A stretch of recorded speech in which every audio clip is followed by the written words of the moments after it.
Hoje à noite nós temos ceia, nós vamos ministrar a ceia daqui a pouco.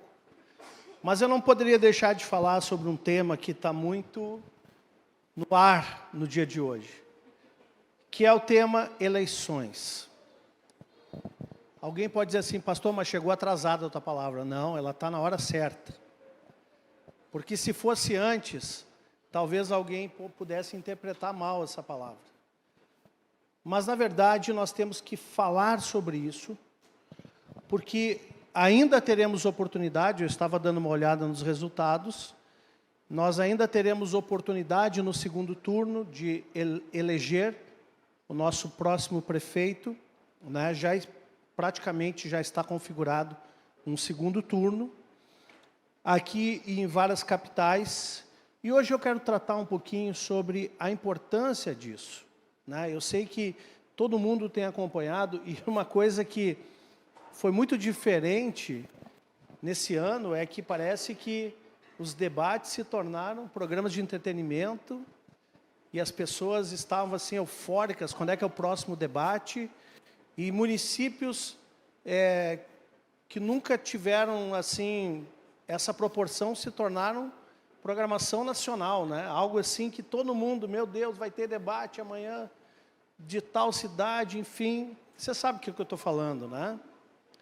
E nós vemos assim que isso está cada vez crescendo mais, essa consciência de cidadãos que somos, né? Cidadãos, está certo, né? Falei certo, né? Sempre fico com dúvida. E nós temos que ter essa consciência cívica. Porém, eu queria comentar alguns textos bíblicos com vocês nessa noite, para que a gente pudesse ter algumas posturas conscientes, ok?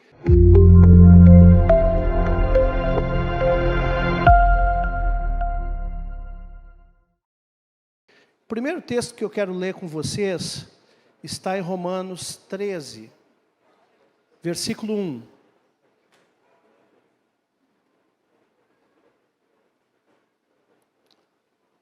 Eu quero tirar algumas, talvez, equívocos que alguns tenham ainda sobre esse tema.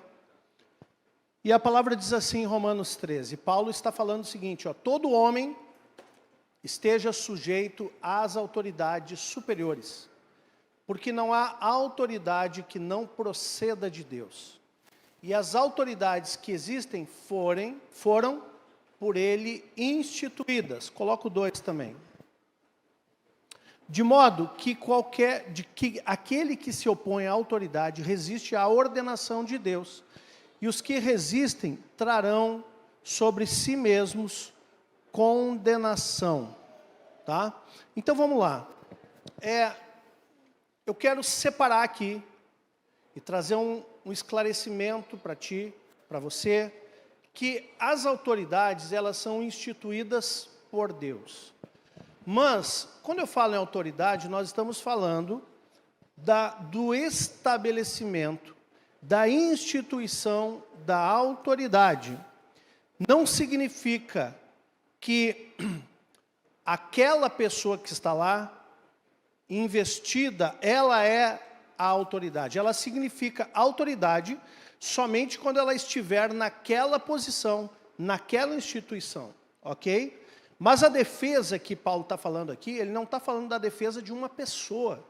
Está falando na defesa de uma posição estabelecida, institucionalizada. E é nisso que ele está falando. Essa autoridade. Então, não importa quem vai estar lá, mas quem estiver lá, vai estar ocupando uma posição que é defendida pelo próprio Deus. Então, pensa uma coisa. Deus estabeleceu a autoridade. Amém? A autoridade vem de cima. Eu sei que na democracia, nós temos uma máxima que diz que é o governo do povo, ok? O povo escolhe os seus representantes eleitos democraticamente. Porém, a autoridade vem de Deus. A escolha vem do povo, mas a autoridade vem de Deus. Por isso que Deus define a autoridade mas o povo é que elege os seus representantes. Por isso, a parte de Deus já está posta. Agora, a nossa parte, ela tem uma oportunidade de revisão a cada 4 anos. Está entendendo? Porque assim o homem estabeleceu, que de 4 em 4 anos, os mandatos e os senadores, de 8 em 8 anos, serão revistos.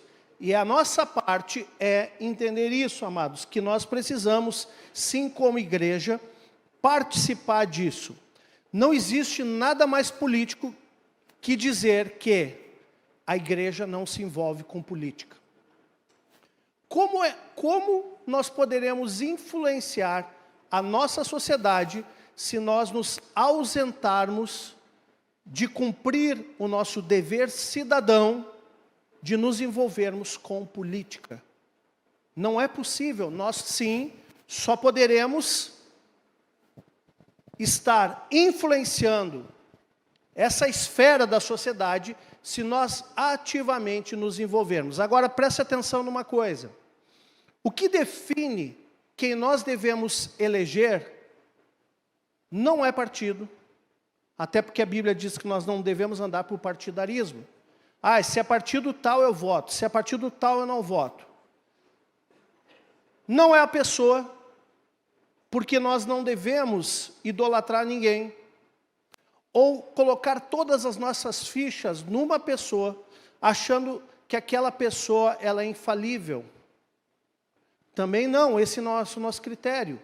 Agora, o que nos faz tomar uma decisão em relação a essa questão? São valores. Então, pessoas que têm os valores que nós queremos, isso vai nos fazer, então, uma avaliação sobre os candidatos, para ver quais são aqueles que têm os valores que nós cremos. Porque não adianta você simpatizar com um partido político, não adianta você ser simpatizante com um partido, mas aquele partido, na sua cartilha ideológica, promulga valores que vão colidir com aquilo que você crê. Então, nós precisamos, sim, procurar sempre não nos aficionar em pessoas, não nos aficionar em partidos, mas sempre comparar, filtrar pessoas por aquilo que a Bíblia nos ensina. Quais são os valores que a Bíblia nos ensina? Então, se essa pessoa ela é compatível com aquilo que a Bíblia nos ensina, então, para mim, já é uma opção que eu posso avaliar. Se a pessoa tem uma luta contrária àquilo que a Bíblia ensina, os valores bíblicos, por exemplo, valores de vida, valores de família, valores de propriedade, tudo isso está na Bíblia, meu irmão.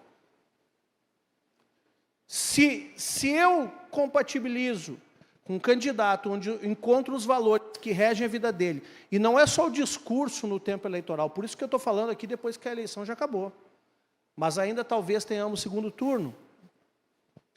Não é só o discurso que a pessoa faz em tempo de campanha que você deve olhar. Você precisa ver o que essa pessoa tem na sua trajetória e o que ela tem defendido, porque sabe que no dia da eleição, né, até o batuqueiro entra aqui e fala em línguas, meu irmão. A gente vê isso. A gente vê isso. Então, nós precisamos estar atentos para não cair em conto furado, mas também precisamos analisar a trajetória dos políticos que elegemos para ver se realmente eles estão em consonância com aquilo que nós cremos. Amém? Como cristão, nós devemos reconhecer que Deus está no controle de todas as coisas, inclusive da liderança política. Isso não significa que todos os líderes são justos, mas que mesmo em tempos difíceis, a nossa missão é ato de fé na soberania de Deus. Então, ainda que uma pessoa que colida completamente com aquilo que nós queremos, sente na cadeira de governo, aí nós precisamos, como cristãos, nos submeter. Amém? Nós vamos nos submeter não adianta nós ficarmos fazendo oposição constante. A gente precisa sempre crer que Deus está no controle. E se Deus permitiu que aquilo acontecesse, algum propósito há. Porque todas as coisas cooperam para o bem daqueles que amam a Deus e são chamados segundo o seu propósito. Amém? Mas a questão que eu estou falando aqui hoje é em relação à omissão da igreja. Nós, como cristãos e como igreja, nós não podemos nos omitir de fazer uma boa avaliação e, se possível, até chegando a conclusões, influenciar outras pessoas para que elas possam também ser auxiliadas numa boa avaliação segundo aquilo que nós cremos. Abre Juízes, e aqui eu quero ler a história de um homem, Juízes 8, 22. Gideão foi um grande herói. Foi um juiz que Deus levantou para livrar o povo dos midianitas. Ele foi realmente um homem que Deus chamou e provou. Cadê o Rodrigão? Tinha visto lá ele. É isso aí, Rodrigão. Rodrigão pregou sobre isso. Né? E ele estava malhando trigo no lagar, só que o lagar não é local de malhar trigo. O lagar é um local de pisar as uvas. Mas ele estava fazendo isso escondido, porque ele estava apavorado. E Deus levanta esse homem como um líder sobre a nação, para livrar o povo dos midianitas que estavam oprimindo o povo. Mas quando a vitória chega, quando Deus dá a vitória para o povo, olha o que acontece, em Juízes 8, 22.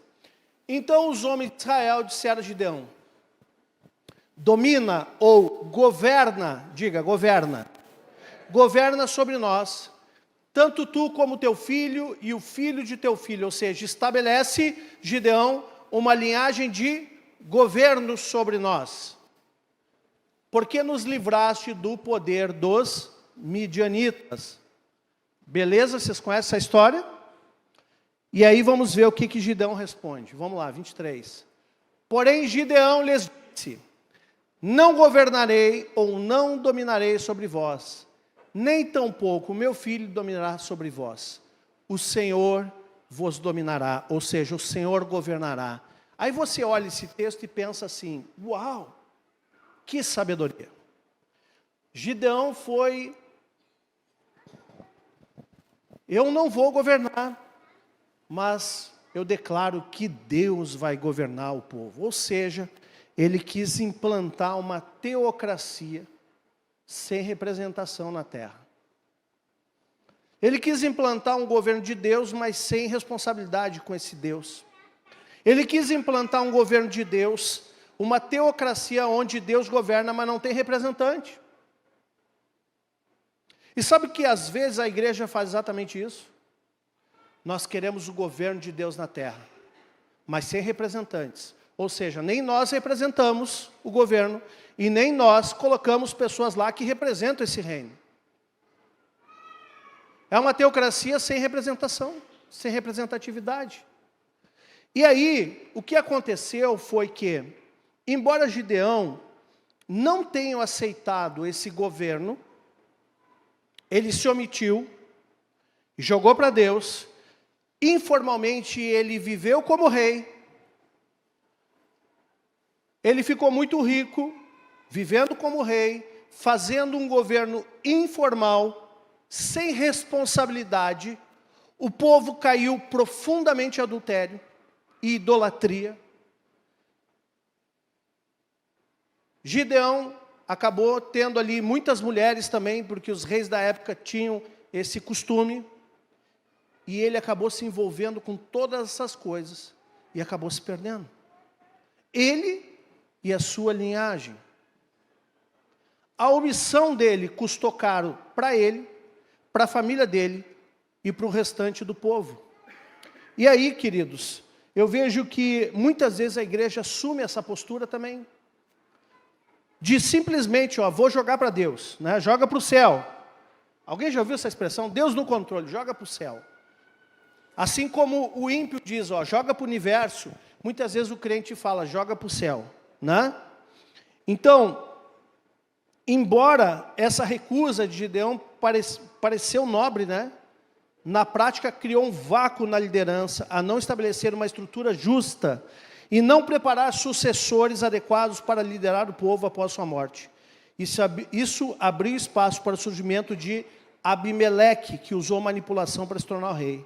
Então, Abimeleque, seu filho, ele atentou contra a vida dos seus irmãos, eram 70 filhos, ele matou a maioria e usurpou o cargo, o trono de rei. Olha só que problema na família.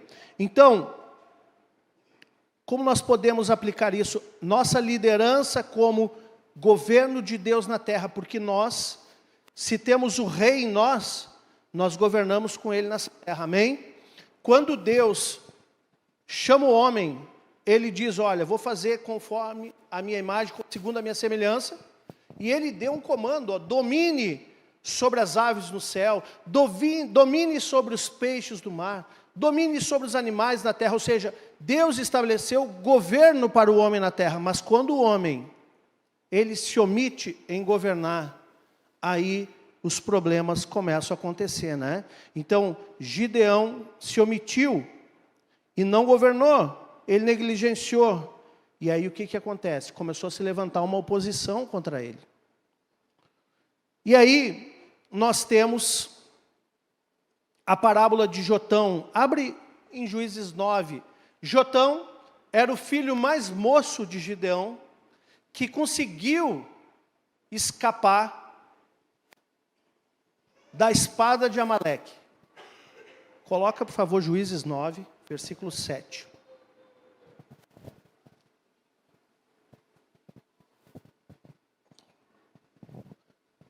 E ele diz assim, avisado disso, Jotão foi e se pôs no cime do monte Gerizim. Em alta voz clamou e disse, ouvi-me, cidadãos de Siquém, e Deus vos ouvirá a vós outros. Próximo. Até o 15 nós vamos ler. Foram certa vez as árvores ungir para si um rei e disseram à oliveira, reina sobre nós, ou governa sobre nós. Porém a oliveira lhes respondeu, deixaria eu o meu óleo, que Deus e os homens em mim prezam, e iria parar sobre as árvores? Então disseram as árvores à figueira, vem tu e reina sobre nós. Porém a figueira lhes respondeu, deixaria eu a minha doçura, o meu bom fruto, iria pairar sobre as árvores? Então disseram as árvores à videira, vem tu e reina sobre nós. Porém, a videira lhes respondeu, deixaria eu o meu vinho, que agrada a Deus e aos homens, iria pairar sobre as árvores? Então, todas as árvores disseram ao espinheiro, vem tu e reina sobre nós. Respondeu o espinheiro às árvores, se deveras me ungis rei sobre vós, vinde, refugiai-vos debaixo de minha sombra, mas, se não, saia do espinheiro fogo que consuma os cedros do Líbano.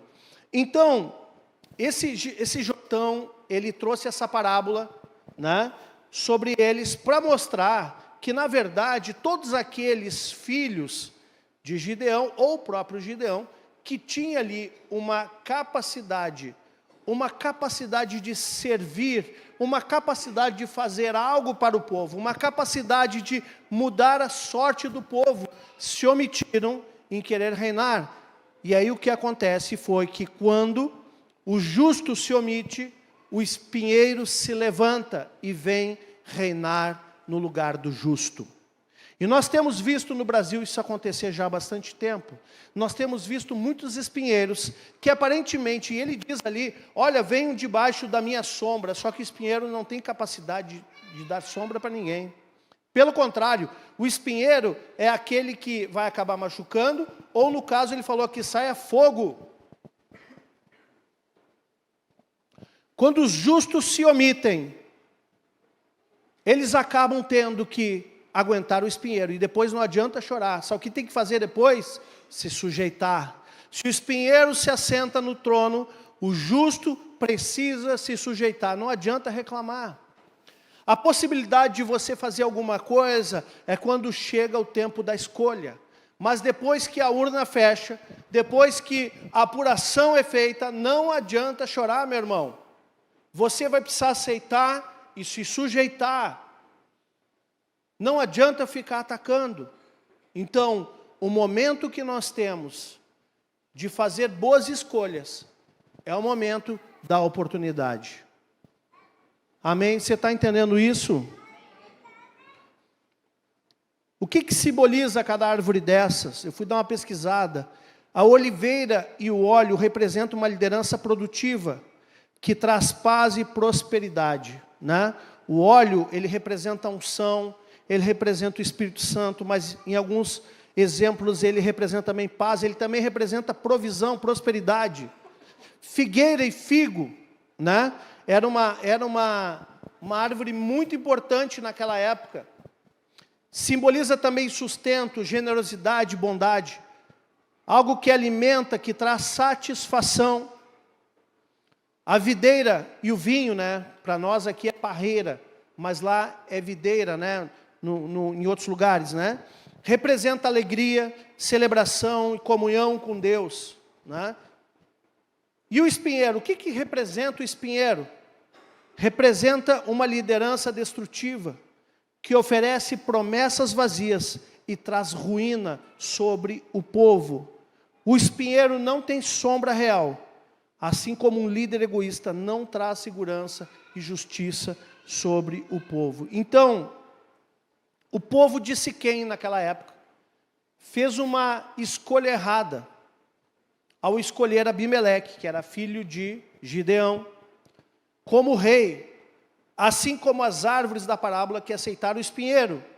Isso nos ensina a importância de escolher líderes com sabedoria, líderes que realmente têm algo a oferecer, em vez de optar por aqueles que trazem destruição. É claro que você diz assim, pastor, mas eu não consigo enxergar nenhum assim, tão bom. Ok, vai no menos pior.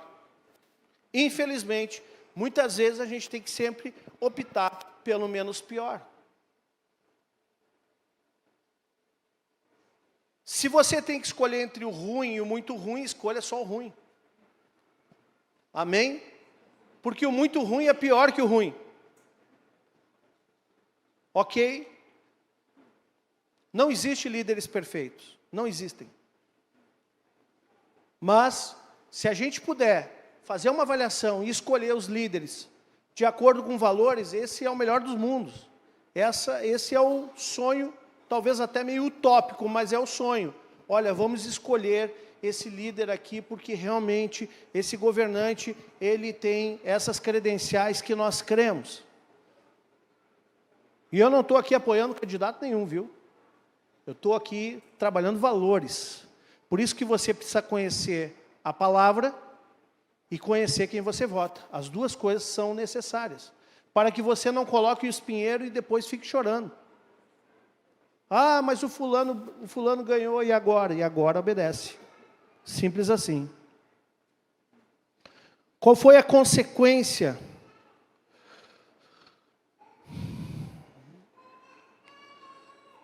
do governo de Abimeleque? Juízes 9, 22, vamos ler.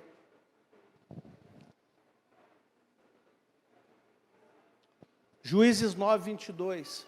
Havendo, pois, Abimeleque dominado 3 anos sobre Israel, 23, suscitou Deus um espírito de aversão entre Abimeleque e os cidadãos de Siquém. E estes se houveram aleivosamente contra Abimeleque, 24.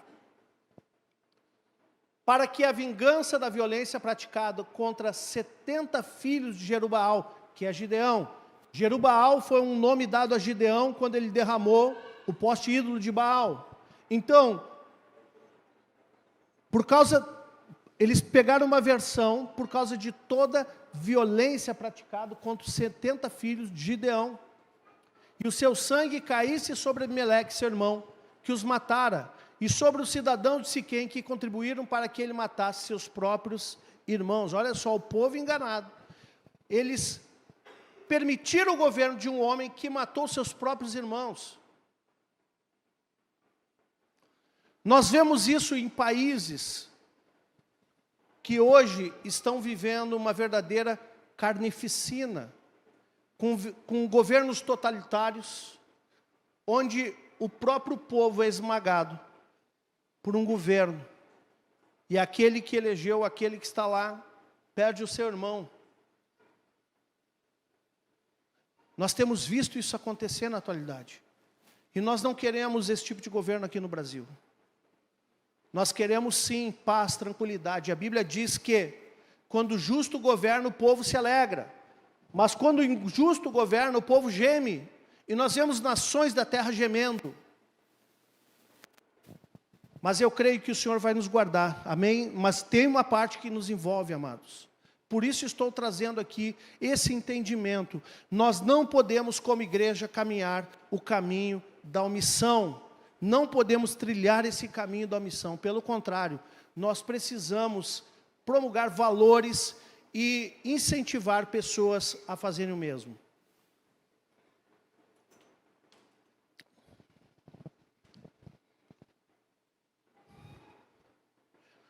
Quando nós escolhemos líderes ou governantes que não têm integridade, nós vamos colher as consequências disso. Se deixarmos que o espinheiro governe, o resultado será destruição. Então, como cristãos, devemos ser sábios em nossas escolhas, tanto no nível espiritual, quanto no nível político. Sabedoria, diga, eu preciso ser sábio. Preciso ser sábio. Amém? Se nós formos estudar Romanos 13, ali fala, eu não vou ler todo o texto, se nós voltássemos, mas ali fala que aqueles que governam são como espíritos ministradores que ministram sobre as nossas vidas. Então eu preciso saber de que baixo de ministração eu quero estar. Nós precisamos saber o que queremos ser ministrados ou não. Ok?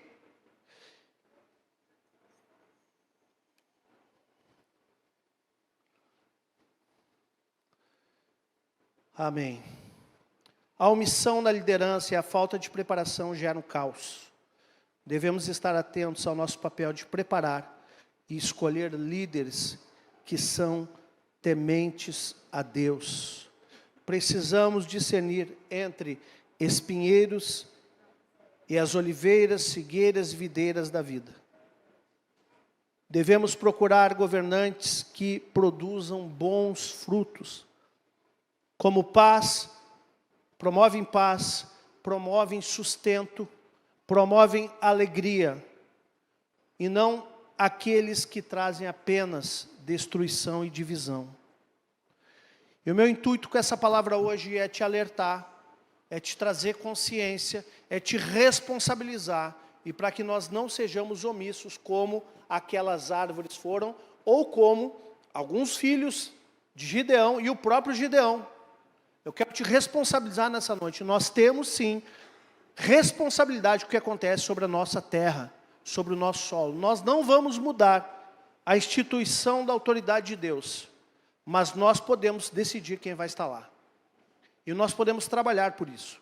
Nós podemos orientar, nós podemos clarificar o entendimento de pessoas, nós podemos alertar, nós podemos sim fazer um papel como igreja, para que a nossa nação não venha sofrer por omissão da igreja do Senhor. Amém? Você acredita que nós somos governo sobre a terra?